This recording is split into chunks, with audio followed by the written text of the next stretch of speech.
Program-program Pak Prabowo ini luar biasa keberpihakannya kepada rakyat.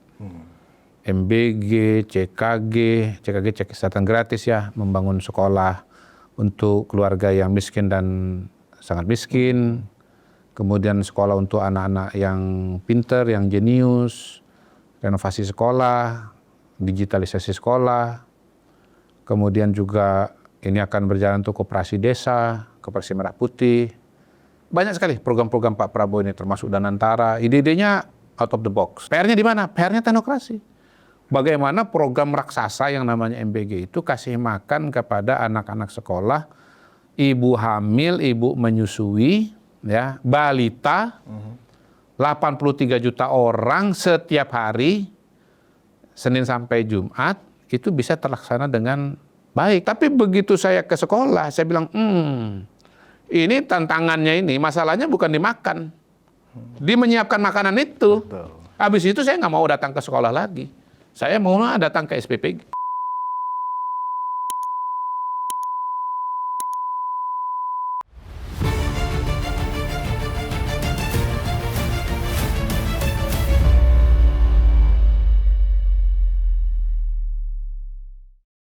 Hai penonton Ruang Konsensus Unpacking Indonesia, dimanapun Anda berada. Assalamualaikum warahmatullahi wabarakatuh.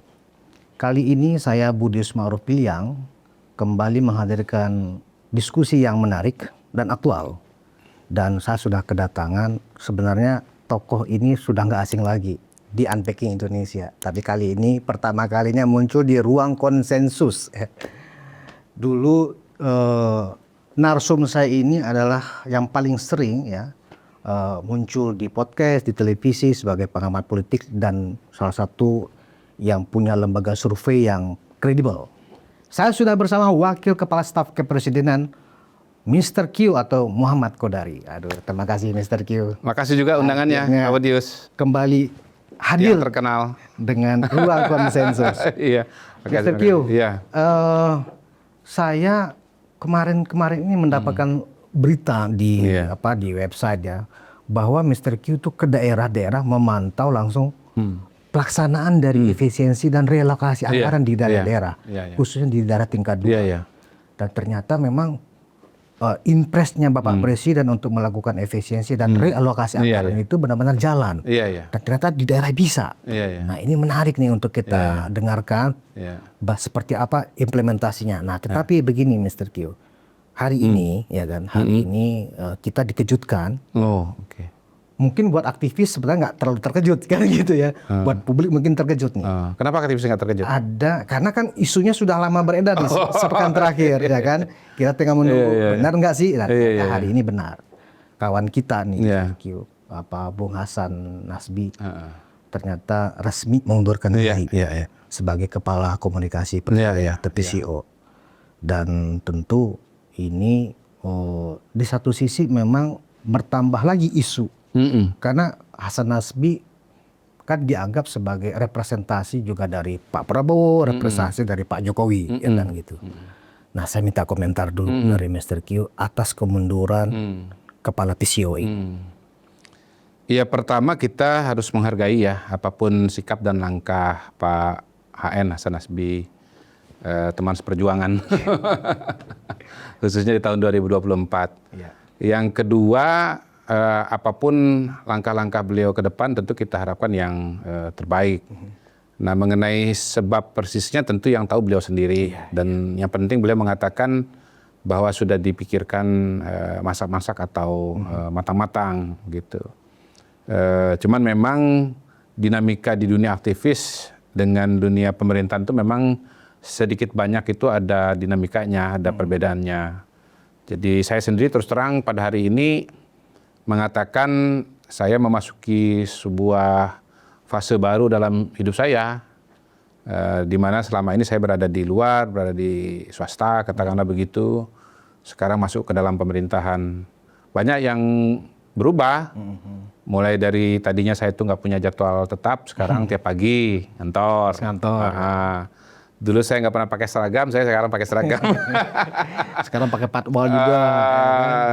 Itu lagi, kemudian memang kalau di luar pemerintahan saya termasuk yang yang sering memberikan masukan dan saran. Kali ini juga ikut memberikan masukan dan saran, tetapi saya sekarang bisa ngelihat dari lebih dekat dan lebih langsung bagaimana misalnya pembuatan kebijakan publik itu memang tidak pernah tunggal ya. Tidak pernah tunggal. Jadi ada terhadap satu permasalahan itu ada berbagai macam perspektif. Terhadap satu kebijakan atau program itu ada berbagai macam cara untuk mengimplementasikannya. Mungkin nanti kita bahas pada bagian berikutnya. Ya semuanya ini berproses dalam pemerintahan dan akhirnya kan kemudian diambil keputusan, terutama oleh kementerian atau KL yang memang ditugaskan untuk itu, gitu. Dan diberikan kesempatan untuk diimplementasikan sampai kemudian nanti suatu saat akan dievaluasi apakah misalnya metode ini memang yang terbaik atau ada metode yang lain yang bisa dicoba atau misalnya apakah dengan metode ini bisa menyelesaikan target-target atau misalnya ternyata tidak selesai dengan target itu jadi harus ditambahkan dengan model-model yang lain. Atau mungkin gini saya tambahin aja lah sekalian di depan ini supaya nyambung gitu. Misalnya seperti pelaksanaan MBG, makan bergizi gratis. Pada hari ini kan metodenya menggunakan konsep dapur umum atau nama resminya itu SPPG itu, Satuan Pelayanan Pemenuhan Gizi. Gitu. Jadi dibuatlah semacam dapur umum, di situ ada gudang logistiknya, ada administrasinya, ada dapurnya, tempat masak, ada tempat penyajiannya, ada tempat cuci piringnya. Kemudian SDM-nya sekitar 50 orang, satu SPPG. Kepala SPPG itu adalah sarjana penggerak pembangunan Indonesia yang sudah dipersiapkan atau dilatih sebelumnya oleh Unhan, ya, oleh Kemhan. Lalu mereka menjadi pimpinan di situ, ada pimpinannya, ada ahli gizi, ada kemudian akuntannya, gitu. Nah, metode ini di satu sisi kelebihannya adalah memang dari awal semuanya itu sudah relatif standar ya. Mulai dari tempat, mulai dari peralatan, dan SDM. Tapi di sisi yang lain untuk bisa diimplementasikan pasti kan perlu waktu ya. Entah itu membangun baru dari lahan kosong. Namanya bangun kan pasti lama ya membangun fisik itu. Kemudian bisa juga tempat tapi kemudian direnovasi gitu. Sedikit banyak juga membutuhkan waktu. Kemudian kemampuan untuk mendirikan juga tentu harus ada modal, ada biaya untuk mendirikannya. Kemudian juga harus ada skill memasak gitu. Kalau bahasa saya itu begini, nggak semua orang punya modal bisa masak. Nggak semua yang bisa masak punya modal. Ada juga yang versi ketiga, punya modal bisa masak tapi mungkin masih mikir-mikir, hitungannya belum tentu dapat gitu, bisa ketemu. Nah itu satu metode ya, dan sekarang ini boleh dibilang itu yang dilaksanakan. Tapi di sisi yang lain saya misalnya dari sebelum masuk pemerintahan pun sudah menyampaikan gagasan bagaimana kalau MBG itu dilaksanakan berbasis sekolah misalnya. Berbasis sekolah. Kenapa berbasis sekolah? Pertama kalau konsep dapur SPPG, karena dia itu menjangkau jumlah tertentu supaya ekonomis, yang kira-kira golden rule-nya itu adalah 3.500 siswa, maka dia akan ada kantong-kantong MBG di sekitar SPPG itu. Kan ada aturan mengenai radius atau jarak ya. Nggak boleh lebih daripada itu karena nanti takut makanan basi, makanan tidak terdistribusi gitu. Jadi kalau di satu titik, kalau di kota mungkin mudah mengumpulkan 3.500 siswa. Tapi kalau di pedesaan atau daerah yang remote, agak berat itu mendapatkan 3.500 siswa satu dapur itu. Karena nanti pasti dia akan berjam-jam itu, jauh sekali dia jarak tempuhnya dan yang lain-lain. Nah jadi pasti nanti akan ada sekolah-sekolah yang tidak tercover oleh katakanlah dapur umum itu gitu. Nah itu pasti mereka membutuhkan mekanisme penyediaan sendiri, katakanlah berbasis sekolah. Bisa kantin, bisa juga mengoptimalkan pedagang di sekitar sekolah atau bahkan mengoptimalkan orang tua murid gitu untuk menyiapkan, memasak MBG. Tinggal nanti dikasih standar-standar aja gitu. Kelebihan yang lain kalau berbasis sekolah ini, karena sekolah kita itu se-Indonesia itu jumlahnya sekitar 450.000 titik, maka distribusi kegiatan ekonominya tuh akan masif sekali dan sangat terdistribusi, 450.000 titik di seluruh Indonesia. Nah, kalau model SPPG ini kan dia 30.000 ya. Jadi dia akan 30.000 titik. Tersebar juga, tapi tidak melebar atau seluas kalau dia konsepnya berbasis sekolah. Lalu kemudian ada yang menarik bahwa Pak Prabowo karena memang betul-betul melihat soal MBG ini sangat penting untuk dilaksanakan segera ya, untuk meningkatkan kualitas SDM. By the way, tadi saya ada ngobrol dengan salah seorang teman di sekolah anak. MBG buat apa? Yang kita tuh perlunya pendidikan. Jawaban saya begini, pendidikan memang perlu. Pak Prabowo tuh mau tuh skor PISA, Program for International Student Assessment itu. Naik ya? Ya naik gitu loh. Skor kita ini kan berapa? 60-70 lah barangkali. PISA itu mengukur kemampuan matematika, sains, dan membaca gitu. Ya, tapi kalau gizinya kurang, proteinnya kurang, gimana cara ininya memboosternya ya? Sampai gitu loh. Apalagi kalau stunting kan. Iya benar. Jadi pendidikan itu dia baru optimal kalau kemampuan otaknya juga memenuhi standar minimal, katakanlah begitu, atau standar atau dasar begitu loh. Nah, MBG itu mengisi ruang itu gitu loh. Jadi kasih makan yang bergizi gratis dulu, protein cukup, otaknya pinter, baru dikasih dengan yang bagus. Pak Prabowo tidak menafikan soal pendidikan, bikin sekolah rakyat yang saya cenderung usulkan namanya sekolah merah putih, ada renovasi sekolah 10.000, digitalisasi sekolah 38.000, peningkatan gaji guru. Intinya kalau bicara konsen Pak Prabowo kepada pendidikan itu nggak kurang-kurang. Karena memang tema Pak Prabowo ini adalah soal, menurut saya ya, tentang SDM begitu, pembangunan kualitas SDM. Nah, balik tadi itu, Pak Prabowo karena ngeliat ini penting banget ngejar Indonesia Maju 2045. Indonesia Maju 2045 itu kan baru bisa terjadi kalau manusianya juga maju. Kalau manusianya nggak maju gimana bangsanya mau maju gitu. Maka beliau mentargetkan agar tahun ini kalau bisa 83 juta, hampir 83 juta atau kurang lebih menuju angka 83 juta penerima MBG itu harus sudah terpenuhi. Tadinya cuman berapa kalau nggak salah 5 juta kalau nggak salah. 5.000 SPPG. Hampir 1 juta. Lebih. Kalau 5.000 ya? sebentar. Tadinya 5.000 SPPG, 5.000 kalau dikalikan 3.500. Itu 17.500.000 tadinya. Targetnya tahun 2025. Tapi oleh Pak Prabowo tuh berusaha dikejar agar 100%, yaitu 83 juta. Nah, ini mungkin perlu metode ketiga, yaitu mengoptimalkan dapur-dapur yang ada. Misalnya restoran, catering, misalnya begitu. Nah, mungkin terutama kayak hotel ya. Hotel itu kan punya dapur kan. Dia dioptimalkan aja. Misalnya hotel A, dia punya peralatan, punya kapasitas melayani berapa?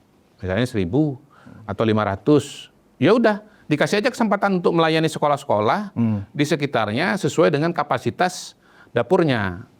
Kelebihannya apa? Satu, nggak perlu bikin dapur lagi. Udah ada di situ. Dua, memang skillnya memang di situ, chef malah kan. Memang koki gitu loh. Yang mungkin sekolahnya tuh memang sekolah koki, bukan otodidak. Tiga peralatannya insya Allah standar gitu. Jadi sebetulnya kalau itu dioptimalkan mungkin akan bisa ngejar target yang tinggi tadi. Nah, ditambah lagi begini. MBG ini kan dapat tambahan dana dari hasil efisiensi ya. Menjadi APBN 1 triliun. Iya, tadinya kan cuma dikasih 71, terus dapat tunjuan 100. Bahkan begini, kalau 100%, saya ngitungnya bisa sampai 400 triliun ini. Sampai berapa tahun itu, Mr. Q? Setahun. 1 tahun 400 triliun? Iya. Jadi nanti kalau MBG ini berjalan dalam kapasitas penuh 100%, uang yang beredar tiap hari itu 1 triliun lebih. Besar sekali. Makanya efek ekonominya juga sebenarnya besar. Nah, untuk sebagian ini terkait dengan nanti ke Lahat nih ya, pengalaman saya ke Lahat itu. Jadi efisiensi itu kan per hari ini dimanai sebagai anggaran dipotong. Padahal enggak. Efisiensi itu realokasi. Bukan dipotong jadi, gitu ya? Jadi kalimatnya dipotong dan dibuang, bukan dipotong dan dibuang, tapi direalokasi. Kantong kiri, Di efisiensi kantong kiri, pindah kantong kanan gitu. Okay. Misalnya begini, APBN kita 3.600 triliun sekian gitu. Nah, Pak Prabowo meminta agar ada penghematan, misalnya perjalanan dinas, ATK dan yang lain-lain. Dapatlah 313. APBN kita itu bukan berkurang dari 3,600 triliun menjadi 3.300 karena 300-nya diambil buat efisiensi. Tetap 3.600. Tapi yang 300 ya yang tadinya dipakai untuk perjalanan dinas, ya kan, beli tiket, meeting di hotel, nginap di hotel, dialokasikan untuk MBG. Ya, bukan hanya MBG, bukan makan bergizi sehat, tapi juga kegiatan yang lain yang orientasinya itu kira-kira pangan dan SDM dan pendidikan lah, atau dan kesehatan gitu. Nah, ini sebetulnya kan ketika efisiensi terjadi di perjalanan dinas misalnya, mungkin okupansi rate dari hotel kan menurun. Ya. Karena salah satunya kan dari perjalanan dinas dari ASN begitu. Nah, kalau ini kemudian dialokasikan MBG-nya, diserahkan kepada dapur hotel, maka hotel jadi hidup lagi juga. Akan bisa mendapatkan pemasukan dari mana? Dari food and beverage. Poin saya itu begitu. F&B-nya yang akan ada pemasukan baru kompensasi gitu ya? dari turunnya itu gitu. Ya kan mungkin nggak langsung turun habis ya, karena kan hotel kan bukan cuma ASN, banyak juga swasta, banyak orang wisata, bukan semua perjalanan dinas dan seterusnya. Jadi okupasi hotelnya memang menurun. Betul. F&B-nya naik, jadi akhirnya sama juga gitu ya. Betul. Nah, per hari ini kan ada juga keluhan-keluhan saya baca di media, hotel occupancy rate-nya menurun. Betul. Jadi sebetulnya obatnya apa? Obatnya ya ini kalau menurut saya, bahwa MBG ini bisa juga menggunakan konsep dapur existing, salah satunya dapur hotel gitu loh.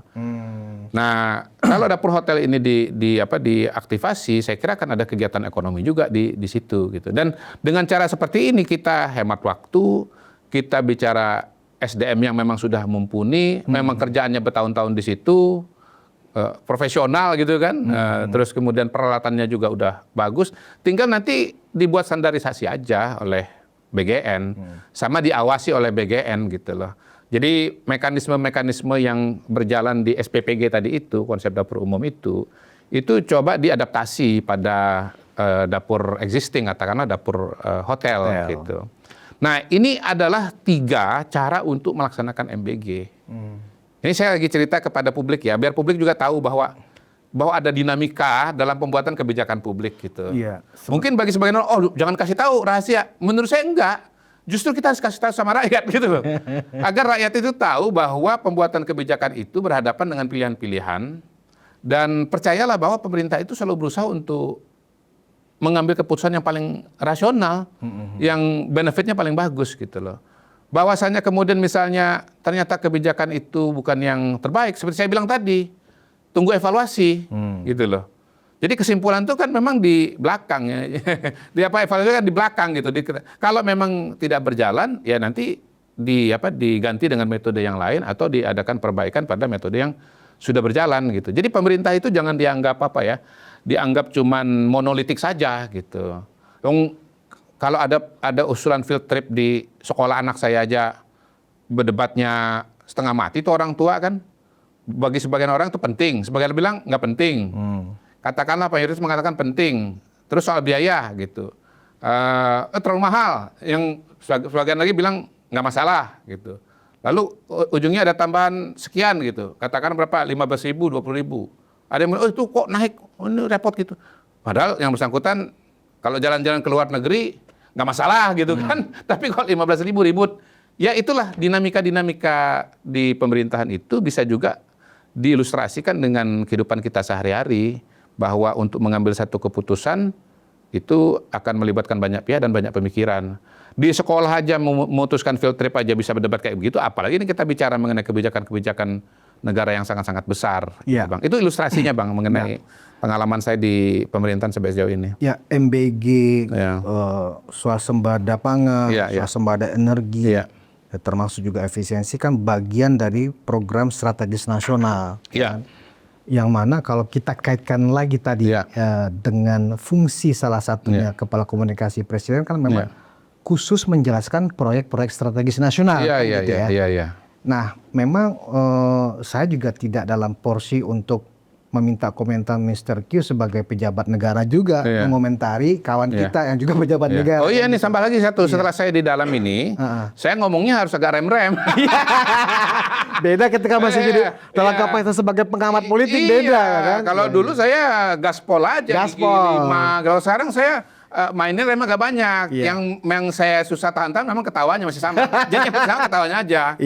Dulu kan saya juga sempat lama nggak muncul gitu loh. Kenapa? Karena kayaknya sementara ini tupoksinya bukan komunikasi politik lagi karena sudah pindah ke PCO dari KSP. Tapi kan belakangan Pak Presiden kan mengatakan komunikasi kita harus ditingkatkan. Pak Seskap juga mengatakan silakan kabinet dengan cara masing-masing berkomunikasi dengan masyarakat. Baru saya nongol lagi.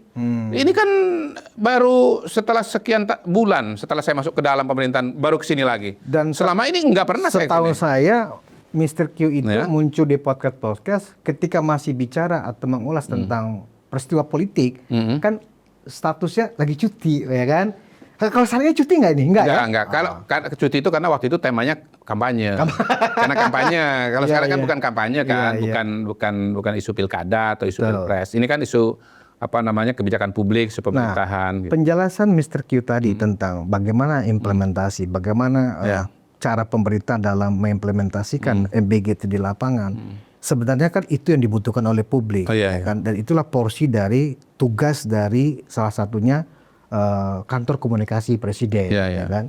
Nah sekarang kan sebelum pengunduran diri Hasan Nasbi ini, kan presiden sudah menunjuk Mensesnek merangkap sebagai juru bicara presiden. Nah sebenarnya Mr. Q, tugas PCO itu sebenarnya memang berbeda dengan fungsi jubir yang sesungguhnya, kan gitu ya? Karena pengetahuan umum luas secara global, universal. Yang namanya jubir itu melekat dengan presiden. Kalau PCO kan nggak seperti itu formulasinya, kan gitu. Nah, menurut Mr. Q, apakah kedepannya sebaiknya memang diperlukan figur baru yang memang lebih fleksibel dalam menjalankan program-program strategis nasional?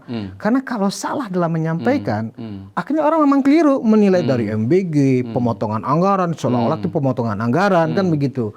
Belum lagi misalnya yang terbaru nih, Mr. Q, tentang Koperasi Merah Putih, ya kan itu kan juga bagian dari proyek strategis nasional. Menurut Mr. Q, formula yang ke depan yang lebih baik, kantor komunikasi presiden ini memang secara proaktif menjelaskan apa sih yang sedang dikerjakan pemerintah atau menunggu ada masalah baru bicara? Begini, saya kan nggak bisa berbicara atas nama PCO atau berkomentar banyak tentang PCO karena kan saya bukan orang PCO. Betul. Tapi yang kedua, yang saya kira yang terpenting adalah bahwa Pak Presiden menyadari, mengetahui, memahami perlunya ada perbaikan komunikasi politik. Itu saya kira dinyatakan beberapa kali. Baik dalam momentum rapat kabinet, kemudian disampaikan oleh menteri yang beliau panggil, misalnya saya ingat Wamen Sudaryono, ataupun dalam wawancara dengan para jurnalis senior itu. Betul. Nah, apa saja langkah-langkahnya, ada banyak menurut saya, dan masih dalam diskusi. Gitu. Mulai dari, kalau menurut saya mulai dari konten, itu harus ada yang menyiapkan. Kemudian dari segi katakanlah distribusi itu juga harus disiapkan.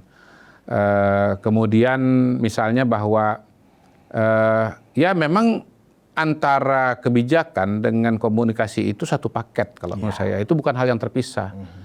Kebijakan itu hulunya, komunikasi itu hilirnya. Gitu. Nah kalau komunikasi ini tidak mengetahui, tidak terlibat, tidak mengetahui, tidak memahami kebijakannya, itu nanti bisa salah sampai. Betul. Gitu. Jadi ini satu proses yang nyambung. Dan fungsi komunikasi itu hemat saya adalah menjelaskan, kemudian juga memberikan highlight, gitu ya, terutama hal-hal yang perlu diketahui, dipahami dan update dan update dan positif gitu. Nah, saya dalam konteks sebagai KSP misalnya berusaha untuk mengoptimalkan, kan memang tugas KSP itu kan memantau program-program prioritas nasional kan. Walaupun Kita di diskusi internal juga mengatakan kita jangan cuman kalau ada masalah baru turun, tapi kita sudah antisipasi juga. Kalau bisa kita ingatkan dulu, termasuk juga inovasi-inovasi kebijakan yang lebih baik yang kita pahami sebagai sesuatu yang menjadi concern presiden. Misalnya kita menginisiasi mekanisme tunjangan langsung dari pusat ke guru. Gitu. Tadinya mekanisme itu dari pusat kirim dulu ke daerah, daerah baru ke guru. Implikasinya apa? Gaji guru sering, tunjangan guru sering terlambat, bukan gaji ya, tunjangan sering terlambat. Kadang-kadang lewat tahun. Nah kita paham Pak Presiden itu, kita memahami bahwa Pak Presiden itu kan maunya yang sederhana, yang gampang, jangan dipersulit. Yang sulit kalau bisa dibikin mudah. Nah, begitu kita kontak dengan keuangan, dengan Depdagri dan yang lain-lain, dengan Diknas, bisa kok gitu. Malah keuangan pusat malah lebih senang, kita langsung kirim aja, lebih praktis. Dan habis ini mereka rupanya terinspirasi juga. Kayaknya tuh pensiunan juga langsung aja tuh, jangan lewat institusi kedua lagi, supaya ini segera diterima dan nggak ada hambatan-hambatan gitu. Jadi ya karena pemahaman itu, maka kemudian kembali ke soal lahat misalnya di depan tadi ya, kita kembali soal lahat. Jadi saya melihat bahwa Pak Bursa itu Bupati Lahat ya. Bupati Lahat ya. Bursa Zarnubi ya. Bursa Zarnubi. Bupati Lahat itu di salah satu kabupaten di Provinsi Sumatera Selatan. Itu telah meneladani Presiden Prabowo. Jadi di tingkat pusat Pak Prabowo melakukan efisiensi dan realokasi dari 3.600 triliun, 300-nya direalokasi. Nah, Pak Bursa itu melakukan hal yang sama dalam skala Kabupaten Lahat. Skala kabupaten. Iya, ya. kalau tidak salah APBD-nya sekitar 3,26 triliun.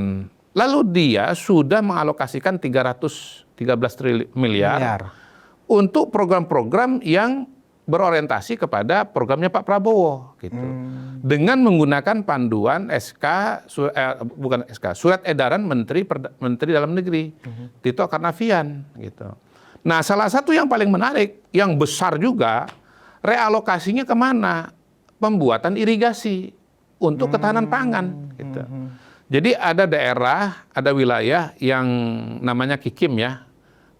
Saya ingat kemarin itu kita datang ke Kecamatan Kikim Selatan. Itu sebetulnya wilayah penghasil padi juga di masa lalu.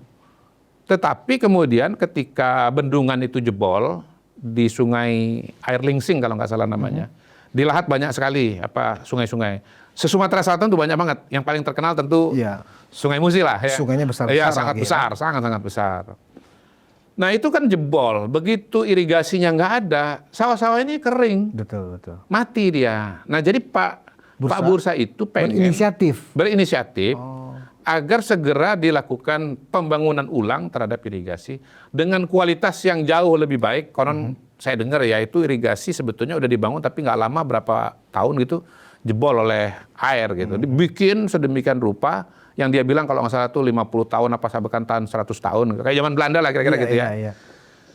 Itu akan dia bangun dengan harapan 1.300 lahan padi yang ada di kabupaten, yang di Kecamatan Kikim Selatan itu bisa berproduksi gitu Pak. Nah menurut saya ini inspiratif sekali. Inspiratifnya di mana? Satu, ternyata kabupaten, kota, provinsi bisa kok kalau punya political will untuk melakukan efisien dan realokasi. Pengajuan anggaran ke pusat dulu gitu ya? Nggak nunggu dari pusat, nggak nunggu dari provinsi. Biasanya kan seperti itu ya toh? Betul. Nah ini kebutuhan rakyat ada di depan mata. Uangnya sebetulnya ada dengan metode yang sudah ditunjukkan, yang sudah dibuka pintunya oleh Presiden, yaitu efisiensi dan realokasi. Nah tentu saja memang di situ Pak Bursa ini punya keberpihakan yang kuat lah ya kepada masyarakat, kepada rakyat. Pak Bursa ini kan aktivis nasional, ya, salah satu aktivis nasional paling senior lah. Istilah saya itu begini, kalau bicara aktivis ya terutama HMI, selain Pak Akbar Tanjung, menurut saya yang dikenal pada generasi berikutnya itu adalah Bang Bursa. Rumahnya itu nggak pernah kosong, nggak pernah sepi dari aktivis. Pagi-pagi ada, sampai malam juga ada gitu. Nah Pak Bursa terpilih, Pak Bursa tokoh nasional yang terpanggil untuk membangun daerahnya, pulang dia ke daerahnya, Dan salah satu bukti nyata keberpihakan dia dan panggilan dia itu adalah dengan melakukan efisiensi dan realokasi anggaran. Saya dengar ini bahkan mau ditambah lagi. Oh. Saya tuh hitung-hitung tuh. APBN nasional 3.600 sekian. Penghematan 313 miliar. 313 triliun. Ya sekitar 8,5% lah dari total APBN dilakukan efisiensi dan realokasi. Pak Bursa 313 miliar dari APBD 3,26 ya. Saya hitung angkanya kemarin 9 berapa gitu. Beda tipis ya persentasenya. Udah di atas. Di atas dikit gitu. Iya. Tapi kalau misalnya Pak Bursa nanti waktu saya di sana dia bilang, ini saya hitung-hitung dugaan saya bisa minimal 100 miliar lagi. Kalau 400 miliar kan dibagi 3.000 berapa? 200 sebentar nih, coba 400 nih, anggaplah 400 nih dibagi 3.260. 12-13% dia bisa. Besar bisa efisien besar sekali. Dan yang dahsyat itu kan bahwa dia bisa bikin sesuatu yang kayaknya kalau nggak dikasih pusat, nggak dikasih provinsi, nggak mungkin dibangun gitu loh. Karena bicara irigasi itu kan 100 miliar. Jadi sebenarnya kepala daerah seperti Pak Bursa ini, yang bupati di Lahat, dengan merujuk hanya kepada impres efisiensi anggaran itu, tetap bisa juga dijadikan pedoman hukumnya oleh kepala daerah. Dan ada surat edarannya sudah dari Mendagri. DPRD harus mendukung itu. Nah, menurut saya disitulah kata kunci keberpihakan sekaligus juga kemampuan komunikasi dari kepala daerah. Gitu. Pasti harus komunikasi dengan DPRD gitu. Tapi saya yakin apa cerita yang Miski udah dengarkan dari Pak Bursa pada saat beliau pertama kali berinisiatif kan harus ngobrol dulu nih dengan DPRD-nya.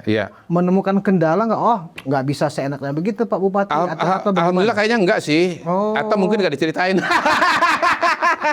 Yang jelas pada saat saya datang itu keputusan ini sudah diambil. Dan didukung oleh DPRD? Dan didukung DPRD.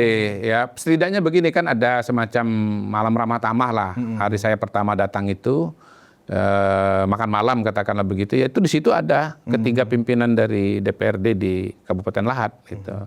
Nah apakah kemudian akan didukung seterusnya atau sekarang didukung nanti nggak didukung? Walau alam bisawab. Begitu. Ya mudah-mudahan didukung terus. Tapi saya yakin bahwa kalau efisiensi dan realokasi ini memang nyata-nyata ditujukan kepada kesejahteraan rakyat, program yang memang kepentingan rakyat. Kalau surat edaran Mendagri itu kan direalokasi untuk pendidikan, kesehatan, infrastruktur, pangan. Gitu. Kalau ke sana dan udah sama dengan presiden, kayaknya pimpinan DPRD nggak bisa bilang enggak gitu loh. Betul. Kalau enggak dia jadi musuh negara, musuh rakyat. Karena dia kan instruksi presiden. Iya, kalau musuh negara itu kan pelanggaran gitu kan bisa ditangkap. Tapi musuh rakyat kan nggak dipilih lagi. Kira-kira begitu. Nah kira-kira apa yang dilakukan oleh Pak Bursa ini, apakah bisa diterapkan juga oleh daerah-daerah lain? Bisa. Bisa dan harus bisa. Apakah kemudian harus bikin semacam modul dari Kemendagri ini loh, pilot projectnya misalnya Lahat gitu ya? Bisa diterapkan di kabupaten-kabupaten lain. Sebetulnya harapannya itu bahwa success story yang dilakukan oleh Pak Bursa ini bisa diteladani oleh bupati, wali kota, dan bahkan gubernur di tempat yang lain. Sebetulnya bupati, wali kota itu, misalnya kan begini, saya dari Lahat itu saya geser ke Pagar Alam. Pagar Alam itu, ini sekalian promosi buat teman-teman yang belum pernah ya. Pagar Alam itu pegunungan, bukit barisan, kebun teh dingin. Kira-kira kalau kayak kita ke Lembang lah gitu. Tapi ini di Sumatera Selatan. Penghasil kopi. Daerah pegunungan itu ya? Iya, kalau penghasil kopi. Bukit barisan. Itu memang kelihatan. Disebut bukit barisan kan karena bukit itu seperti berbaris. Setahu saya Pagar Alam tuh banyak batu bara, Mr. Q. Lebih banyak di Lahat. Di Lahat. Sama Muara Enim. Musi Banyurawas ya? Kalau Musirawas. Musirawas ya. Kalau Musirawas kabupaten yang lain lagi. Beda lagi. Kalau di situ adalah Muara Enim dengan Lahat gitu. Kalau Pagar Alam boleh dibilang PAD-nya itu pariwisata, kopi. Lebih kepada hasil perkebunan ya. Oh iya, kacang tanahnya gede-gede dan manis. Kalau direbus mantap banget. Ini mantap juga nih promosi. Boleh kita kapan-kapan ke sana. Iya. Saya dengar akan dibuka lagi penerbangan dari Jakarta yang langsung ke Pagar Alam. Karena kalau nggak langsung memang agak ini juga extra effort juga tuh. Setahu saya Dari Pak, Palembang itu bisa di sampai Lahat kan 6 ada jam. bandara juga kan, Mr. Q? Ada, betul. Iya kan? Dulu udah pernah. Nggak harus ke langsung. Palembang kan? Tapi waktu COVID itu kan sempat terhenti. Kalau sekarang nggak ada dari Jakarta langsung. Palembang ke Pagaralam pakai pesawat Susi Air seminggu ada sekali. sekarang? Ada seminggu sekali.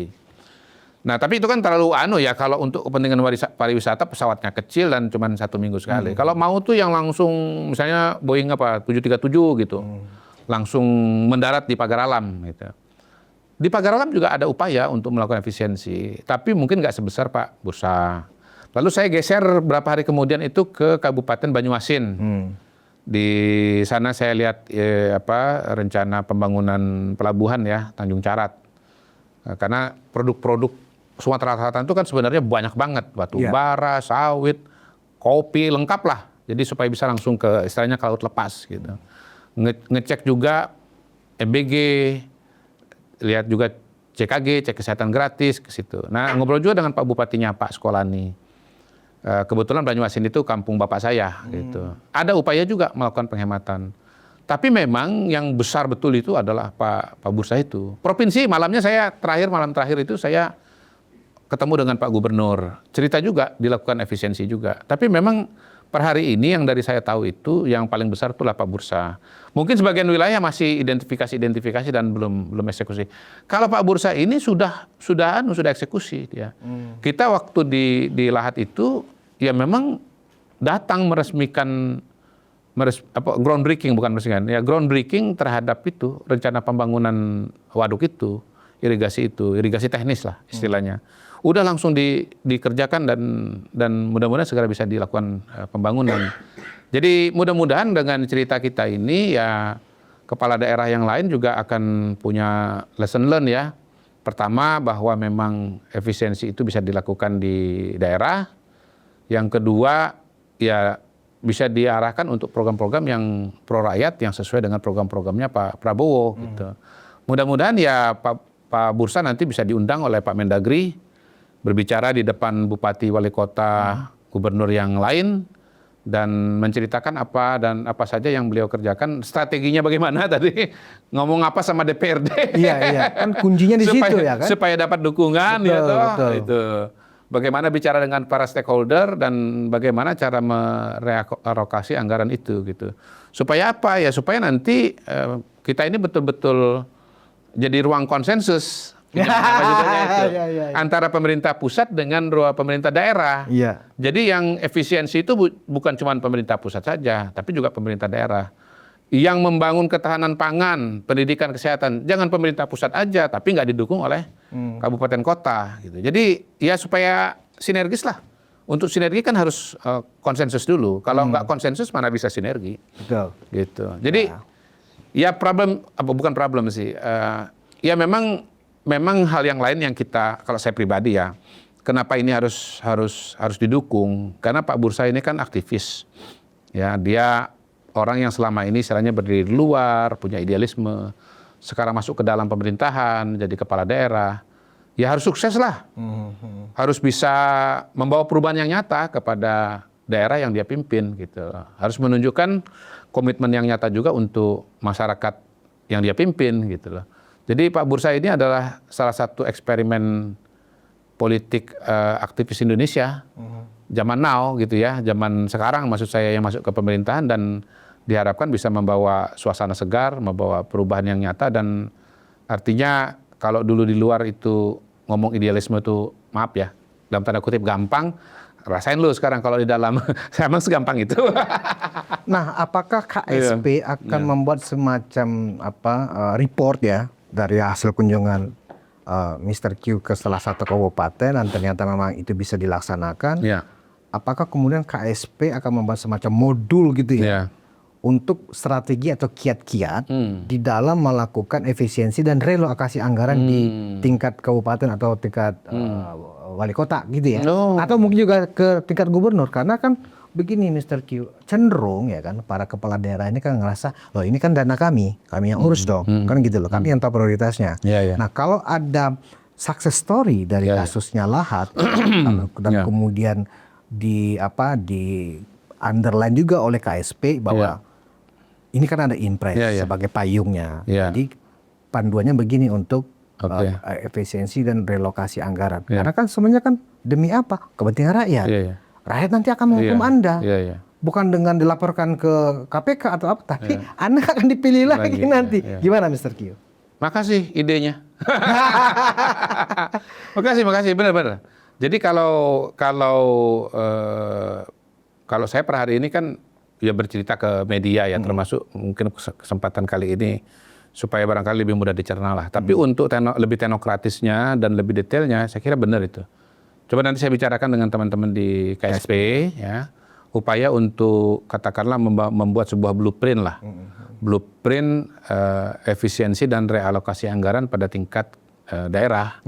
Bagaimana itu bisa dilaksanakan. Nah, mungkin nanti konsultasi dengan Pak Bursa, konsultasi dengan Depdagri, mungkin dengan Dirjen Keuangan Daerah, Pak Agus Fatoni misalnya, dengan Pak Mendagri juga, dengan Wamen, dengan Pak Bima Arya, dengan Bu Ripka.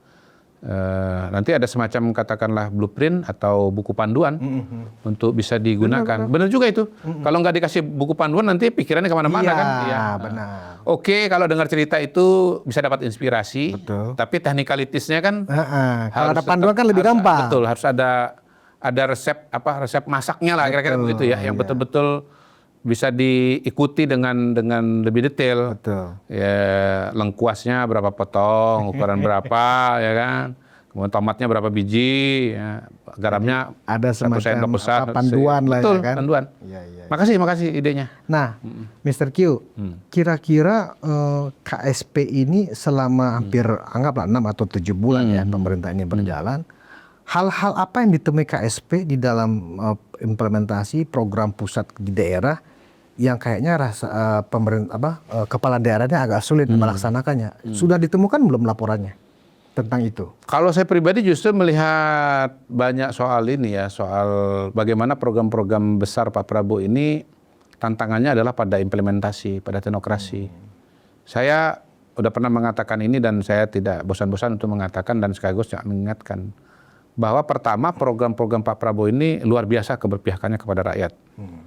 MBG, CKG cek kesehatan gratis ya, membangun sekolah untuk keluarga yang miskin dan sangat miskin, kemudian sekolah untuk anak-anak yang pinter, yang jenius, renovasi sekolah, digitalisasi sekolah, kemudian juga ini akan berjalan untuk koperasi desa, koperasi merah putih.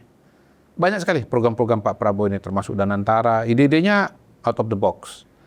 Nah, saya melihat dukungan politik itu sudah katakanlah diberikan, diamankan oleh Pak Prabowo. Caranya bagaimana? Dengan kekuatan politik 80% di parlemen. Yang kedua, dukungan rakyat juga sudah diberikan oleh beliau, sudah disediakan oleh beliau. Approval ratingnya 100 hari pemerintahan 81%. Barusan ada media asing menulis tertinggi di antara semua kepala daerah G20, negara-negara besar, negara-negara maju. Jadi Pak Prabowo sudah menjalankan PR-nya, tugasnya. Menentukan program, membuat program, meraih dukungan parlemen, meraih dukungan masyarakat. Nah, PR-nya di mana? PR-nya teknokrasi. Bagaimana program raksasa yang namanya MBG itu kasih makan kepada anak-anak sekolah, ibu hamil, ibu menyusui, ya, balita, 83 juta orang setiap hari, Senin sampai Jumat, itu bisa terlaksana dengan baik. Baik itu apa? 1, semua dapat, ya kan. 2, gizinya bagus. 3, makanannya sehat. 4, enak rasanya. Gak main-main loh. Enak itu harus disebut. Wah Pak, saya enak gak perlu dipikir. Oke, rasain deh. Kalau Anda yang disuruh makan, makanan tiap hari, ya let's say selama 5 tahun ini, makan yang gak enak, mau gak makan? Gak mau. Apalagi kita ngomong anak-anak. Harus enak. Terus saya tambahin lagi ya. Jadi SPPG itu 1 harus punya dana, 2 harus pintar masak, 3 masakannya harus enak. Dan nggak Kalau masak doang sih saya belum terima enak itu. dan bersih, Mr. Kim. Iya, enak dan Ya kan? bersih. Sehingga kan Nah, pastilah kemarin bersih kan ada itu. ekses ya, Iya, ada iya. keracunan lah, Benar, segala benar. macam, Benar, ya benar, kan? benar. Nah, Jadi ini soal keracunan ini justru yang menunjukkan apa yang saya katakan ini. Tantangannya apakah pada karena nggak ada SOP-nya, Mr. Kim? tantangannya pada teknokrasi, pada soal tekniknya di lapangan. Bagaimana caranya membangun 30.000 SPPG? Iya, iya, iya. SDM yang harus disiapkan bagaimana? Per hari ini misalnya saya dengar bahwa SPPI-nya sudah disiapkan 30.000. Ya, kalau satu SPPG, satu SPI cukup. Tapi kalau satu SPPG perlu 2, berarti 15.000 Iya, SPPG-nya kan berarti kurang gitu loh. Yang kedua, bangun SPPG sekali lagi perlu biaya, perlu waktu gitu. Nah, kemudian balik lagi bahwa 3.500 itu mudah tercapai di perkotaan. Kalau di pedesaan sulit. Berarti memang harus dipikirkan, disiapkan dari sekarang implementasi SPPG berbasis sekolah tadi itu. Nah, ini juga nggak bisa ujuk-ujuk, ya kan? Karena sekarang kegiatannya di sekolah, berarti harus dibuat simulasi di sekolah. Berarti harus komunikasi dengan Dikdasmen. Karena itu kan wilayahnya Dikdasmen. Harus dibuatkan SOP-nya kalau dikerjakan di sekolah. Mungkin tadi saya bilang ada 3 variasi. Kalau sudah ada kantin, mungkin kantin yang mengerjakan. Kalau nggak ada kantin, berarti yang di sekitarnya. Yang ketiga, bahkan kalau nggak ada pedagang di sekitarnya, berarti orang tua murid dong yang menyiapkan. Kalau yang terpencil mungkin pedagang nggak ada. Siswanya cuma berapa, ya mungkin orang tua harus menyiapkan. Itu maksud saya, itu harus disiapkan. Jadi ada varian-varian metode pelaksanaan. Dan tiap varian-varian metode pelaksanaan itu harus dibuatkan SOP-nya. Supaya apa? Mencapai tadi, semua terlayani, tepat waktu, bergizi, bersih, sehat, dan enak. Gak mudah-mudah, Pak. Makan doang. Saya dulu kan diajak tuh awal-awalnya untuk ngecek MBG ini, datang ke sekolah. Pak, ini apa? Kita monitoring soal MBG. Kemana? Sekolah. Awalnya saya datang tuh. Terutama waktu launching. Memang launching kan pasti di sekolah ya, yang menerima kan anak-anak. Tapi begitu saya ke sekolah, saya bilang, ini tantangannya ini, masalahnya bukan dimakan. Di menyiapkan makanan itu. Habis itu saya nggak mau datang ke sekolah lagi. Saya mau datang ke SPPG. Saya tiap peninjauan, mau kemana, ke Solo, ke Jogja, kemarin kemana, ke Lahat, ke Banyuasin. Saya nggak mau lihat sekolah. Kalau sekolah itu, mari berdoa, silakan makan, habis makan sudah. Tapi kalau di SPPG kita lihat kondisi dapurnya seperti apa, kita lihat misalnya menunya juga kelihatan prosesnya. Menunya kelihatannya seperti apa, ya kan? Dapurnya ini kira-kira panas apa enggak, ada ventilasi apa enggak, dapurnya ini kira-kira bahaya apa enggak, gitu. Kalau kompornya kecil banget, kualinya lebih gede, terus kemudian isinya minyak panas, lalu kemudian nggak jauh dari pintu, wah saya bilang ini nggak lama celaka ini, gitu. Jadi unsur security dari SPPG juga iya harus dong, diperhatikan iya dong, gitu loh. Jadi CKG misalnya, CKG itu secara kelembagaan jauh lebih siap daripada MBG. Kenapa? Karena MBG kan harus bangun institusi baru. Kalau CKG kan di puskesmas, institusi lama. Kemudian sebetulnya cek kesehatan itu kan juga bagian dari, ya terdiri dari bagian-bagian kegiatan yang notabene masing-masing tuh orang udah ngerti, udah biasa gitu. Yang laboratorium tinggal kerjakan laboratorium, yang dokter gigi tinggal kerjakan tugasnya dokter gigi, yang dokter umum tinggal menjalankan tugasnya sebagai dokter umum. Gitu. Tapi ini dirangkai jadi CKG. Nah, tantangan CKG di mana? Partisipasinya masih rendah. Itu saya tahu dari mana? Karena turun ke lapangan. Wah, ini kalau program mah udah nggak soal ini. Paling di beberapa tempat ada variasi. Misalnya tes telinga gitu kan. Ada yang punya garpu tala, ada yang nggak punya. Nah, untuk yang nggak punya garpu tala saya baru tahu tuh metodenya, namanya metode berbisik. Jadi dokternya atau susternya berbisik di kita, dengar gak Pak? Dengar gitu kira-kira. Apa ngomong apa tadi? Ini gitu. Iya. Atau misalnya CKG tekanan darah, Kalau tinggi ya tekanan darahnya, ini saya ingat di mana nih? Di Kabupaten Lahat kalau nggak salah di salah satu kecamatan itu. Kalau nggak salah kecamatan Kim Selatan itu. Orang kalau tekanan darahnya tinggi, itu prosedur berikutnya adalah cek EKG. Untuk, kan orang tekanan darah tinggi itu potensi gangguan jantung. Ya. Nah, potensi gangguan jantung itu ritmenya salah satunya dibaca lewat EKG. EKG-nya nggak ada Pak, rusak misalnya gitu. Oh ini. Di Banyuasin saya datang dokter gigi, kursinya udah rusak. Oh. Nah, Pak, ini diganti Pak. Ini rumah puskesmas gede, tapi kursinya udah rusak lama dan nggak bisa nambal. Kasihan banget. Puskesmas sebagus ini, fasilitas dokter giginya ada, tapi kok nggak bisa nambal. Ya. Di daerah-daerah, pernah tuh saya di mana, di Kapuas, ada, mohon maaf kalau salah ya, kursi giginya ada, dokternya nggak ada. Atau bisa juga dokter giginya ada, kursinya nggak ada. Jadi hal itu semua menurut Mr. Q itu bisa dikelompokkan, itulah kelemahan teknokrasi. Iya, PR-nya menurut saya itu problem, bukan kelemahan ya. PR-nya tantangannya di situ. Teknokrasi. Ya, bagaimana Caranya solusi untuk mengatasi itu gimana? Pertama, memang pimpinan itu harus punya wawasan lapangan yang kuat ya. Yang ketiga, dia harus punya kemampuan manajerial yang bagus. Beban kerja, memilih personalia, melengkapi tim. Pekerjaan yang besar, kalau strukturnya tidak memadai, tidak sesuai, nggak bisa dilaksanakan Pak. Apalagi kalau kita bicara program nasional. Indonesia luas kayak begini. SDM-nya ada apa enggak? Kalau kurang SDM tentu nggak bisa diselesaikan. Nah, balik soal CKG. Ya saya laporkan dengan Pak Menkes.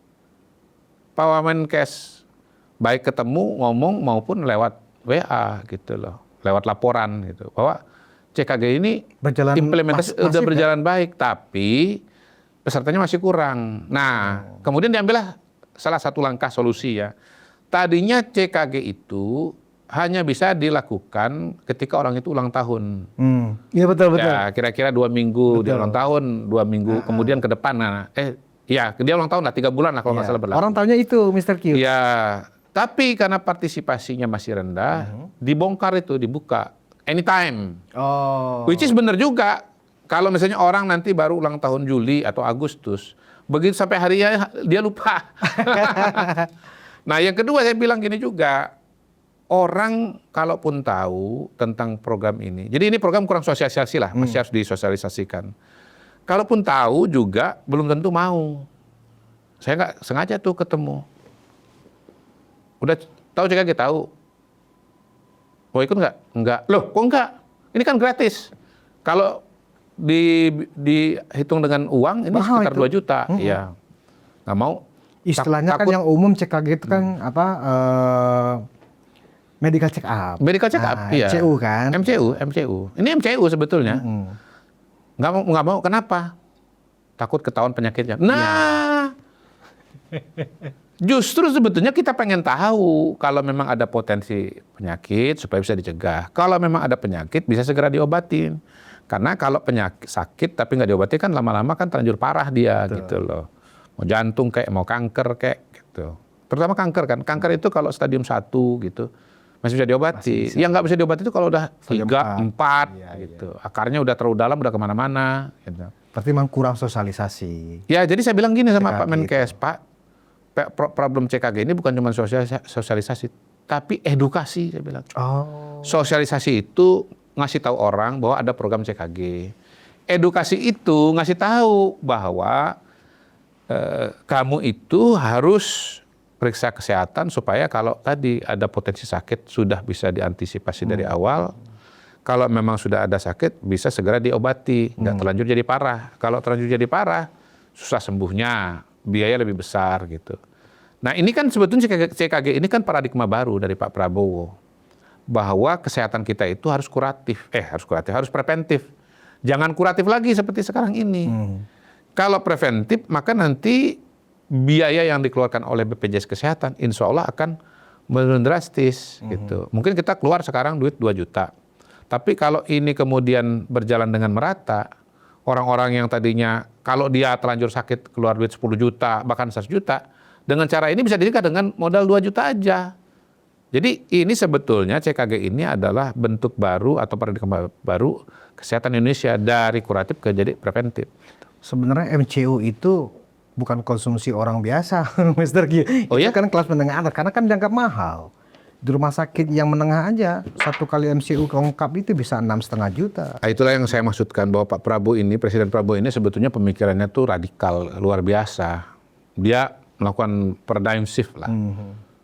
Jadi, dan ini juga bagian dari apa? Dari pengembangan SDM. Iya, iya. Saya itu kan membaca bahwa kemajuan suatu bangsa itu kan 3 variabelnya. Perubahan pada pengembangan SDM, peningkatan SDM, kemudian yang kedua itu peningkatan atau perubahan infrastruktur, yang ketiga itu perbaikan peningkatan pada kelembagaan gitu.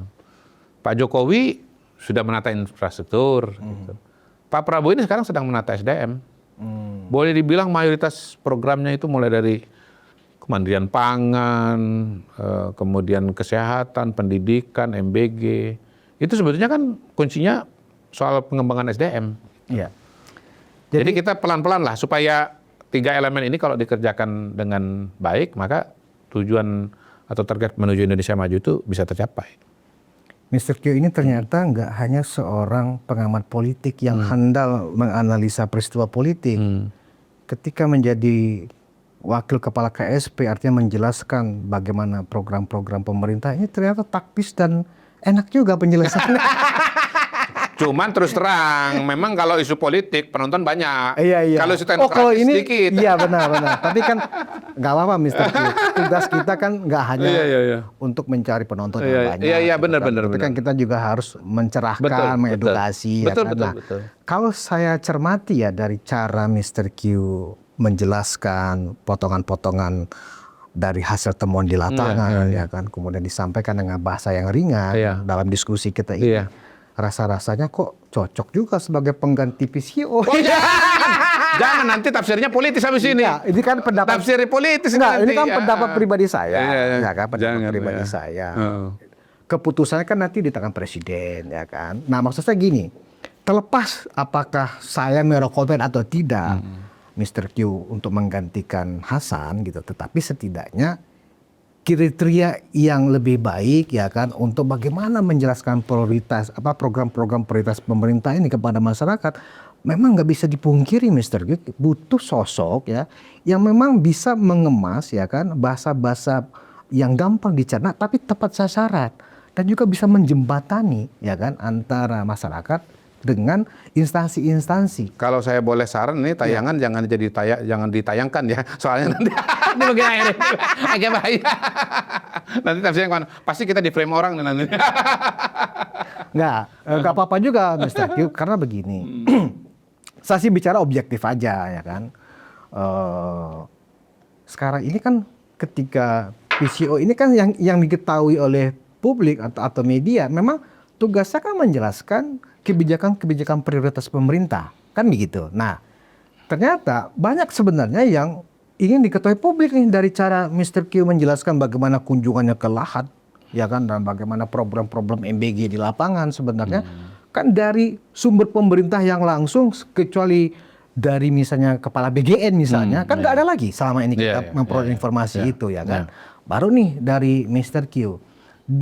Kebetulan, ini kan kita bicara kebetulan tiba-tiba hari ini ya kan, Hasan Nasbi mengundurkan diri. Tentu pertanyaan orang sekarang, siapa ya pengganti yang cocok ya kan?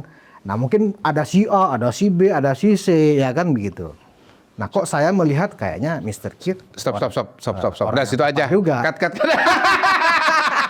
Boleh jadi dong gini, saya promosi. Begini, kita memang perlu mendorong kementerian teknis ini untuk bisa membingkai dan menjelaskan persoalan-persoalan teknis ini dengan cara yang lebih sederhana. Iya.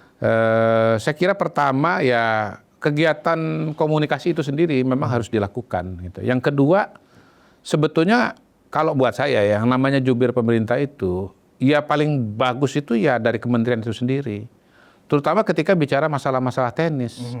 Karena memang mereka sehari-harinya di situ. Mereka menguasai teknis.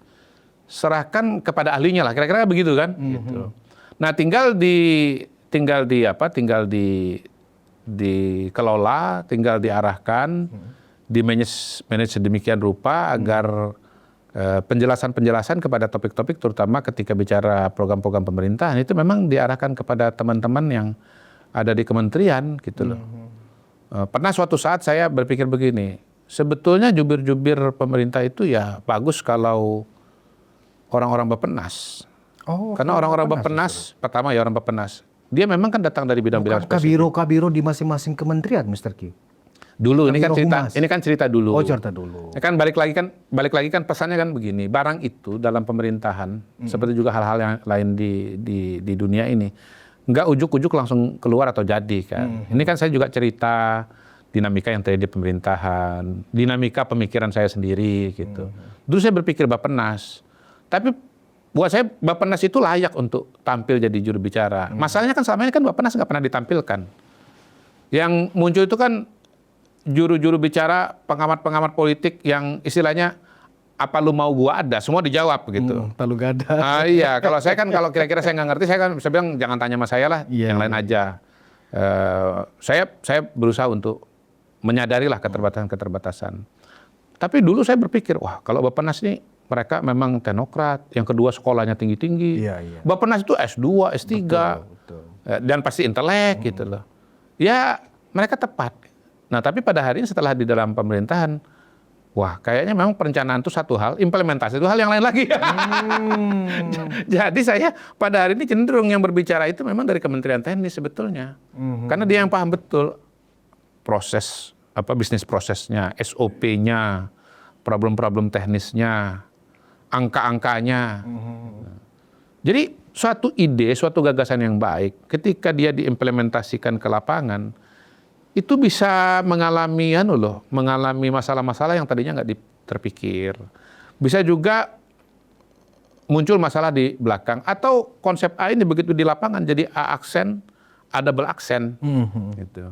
Yang jelas pesan saya salah satu kepada pemerintahan ya, karena saya dulu di luar terus ke dalam, dulu sering katakanlah juga kritik-kritik, masukan. Program pemerintah itu jangan ditetapkan baru sosialisasi. Tapi? Sosialisasi dulu baru ditetapkan. Dibalik. Supaya pro kontranya itu dicicil di depan. Kalau di sosialisasi pro kontranya dicicil depan, pertama ya, kalau ada masukan yang bagus, gitu ya, peringatan-peringatan yang tepat, ya kita kan bisa cepat modifikasi kebijakan kita itu sebelum terlanjur jadi kesalahan atau susah diubah. Yang kedua, kalaupun misalnya kita menetapkan sesuatu yang orang lain itu mungkin nggak setuju dengan kita, minimal yang nggak setuju itu udah dikasih kesempatan ngomong. Udah puas dia. Tapi kalau dia nggak dikasih kesempatan ngomong, nyap-nyap dia. Gitu. Nah yang ketiga, memang manusia itu tempatnya salah, dalam tanda kutip.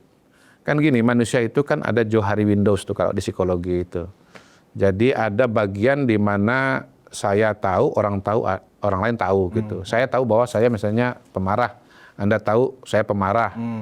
Maka karena saya tahu pemarah, saya menahan diri. Anda karena tahu bahwa saya pemarah, nahan diri juga, jangan sampai nyinggung. Nah itu area yang terbuka namanya. Kemudian ada juga daerah yang saya tahu, Anda nggak tahu. Misalnya saya suka apa? Saya suka duren, Anda nggak tahu gitu. Itu kan wilayah yang wilayah yang tersembunyi. Gitu. Lalu ada juga wilayah yang Anda tahu saya nggak tahu gitu. Itu blind spot namanya. Itu blind spot. Itu blind spot namanya. Jadi saya abu-abu ya? Bukan abu-abu, blind spot. Saya nggak lihat tapi Anda lihat. Saya misalnya nggak menyadari bahwa saya berbakat berbicara misalnya gitu. Menyederhanakan hal yang sulit menjadi mudah gitu. Tapi Anda ngasih tahu, Anda tuh berbakat loh menjelaskan hal-hal yang rumit menjadi hal mudah gitu. Itu blind spot gitu. Nah ada juga yang bagian keempat, Anda nggak tahu, saya nggak tahu. Nah itu yang misteri itu.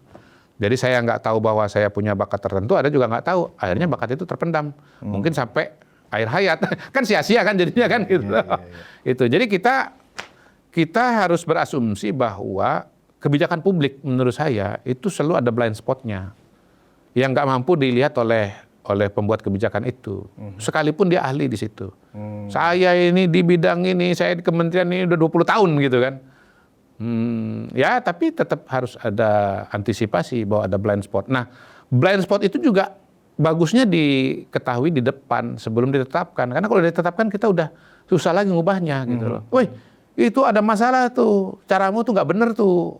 Atau itu bukan solusi tuh, atau ada alat lain, teknik lain yang lebih benar daripada itu. Nah, kalau udah ditetapkan kan udah susah. Tapi kalau kita belum tetapkan, boleh juga nih, boljuk nih kan, boljuk nih idenya ini. Makasih ya gitu. Dan terbuka aja, balik lagi. Kita pemerintah itu kan nggak harus berpretensi untuk tahu segalanya dan benar segalanya. Kalau ada masukan kita terima, kalau bagus kita terima. Gitu. Nah, kalau belum ditetapkan, kita bisa akomodasi dalam kebijakan yang mau ditetapkan itu. Nah, kalau saya terus terang secara terbuka mendorong itu di pemerintahan Pak Prabowo. Ya mudah-mudahan bisa jadi pemikiran bersama lah dan jadi norma bersama gitu. Memang tidak selalu mudah juga, tapi ya mudah-mudahan. Nah, saya ngomong aja. Ini cara saya ngomong buat masyarakat, buat diri sendiri, juga termasuk juga kolega di kabinet. Baik, Mr. Q, kita sudah 1 jam lebih, ya kan? 1 jam. Ampun dah. Nah, ternyata begini.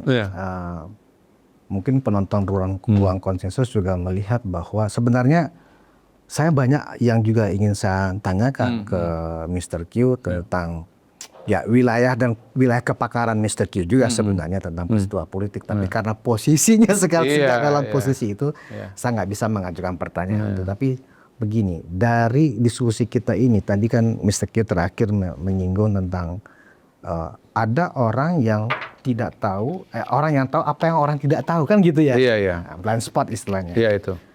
Secara saya melihat ada blind spot yang saya lihat dari skill, kemampuan, ya kan, flexibility Mr. Q dalam menjelaskan program-program prioritas pemerintah. Ya, siapa tahu kan begitu. Balik lagi ke situ. Ya, itu kan blind spot kan gitu loh. Nah, jadi penonton ruang konsensus Unpacking Indonesia, ternyata kita sebenarnya sudah melihat, ya kan, Mr. Q ini sebenarnya ada bakat banyak, termasuk juga ya dalam menjelaskan dengan bahasa-bahasa yang komunikatif, sederhana, ya kan, bahkan juga dengan guyon, ya kan. Ini kan yang dibutuhkan oleh pemerintah dalam mensosialisasikan hal-hal yang strategis dan prioritas yang sedang dikerjakan oleh pemerintah. Dan seperti apa keputusannya, dan siapakah yang akan menggantikan kepala kantor kepresidenan, ya kita tunggu saja keputusan presiden. Tetapi gini aja kita tambahin ya, bahwa rencana kita podcast ini sebelum muncul berita pengunduran betul. Kita diklarifikasi loh. Ini nggak ada kaitannya dengan kemunduran. Itu kan benar-benar breaking news itu ya kan. Jadi ini kan kita melihat bahwa Mr. Q yang selama ini dikenal publik sebagai analis politik, ya kan, ternyata juga sangat cekatan dalam menjelaskan bahasa-bahasa yang ringan kepada masyarakat apa yang sedang dikerjakan oleh pemerintah. Terima kasih atas perhatian Anda. Kita ketemu di episode selanjutnya dengan diskusi yang lebih menarik. Wassalamualaikum warahmatullahi wabarakatuh.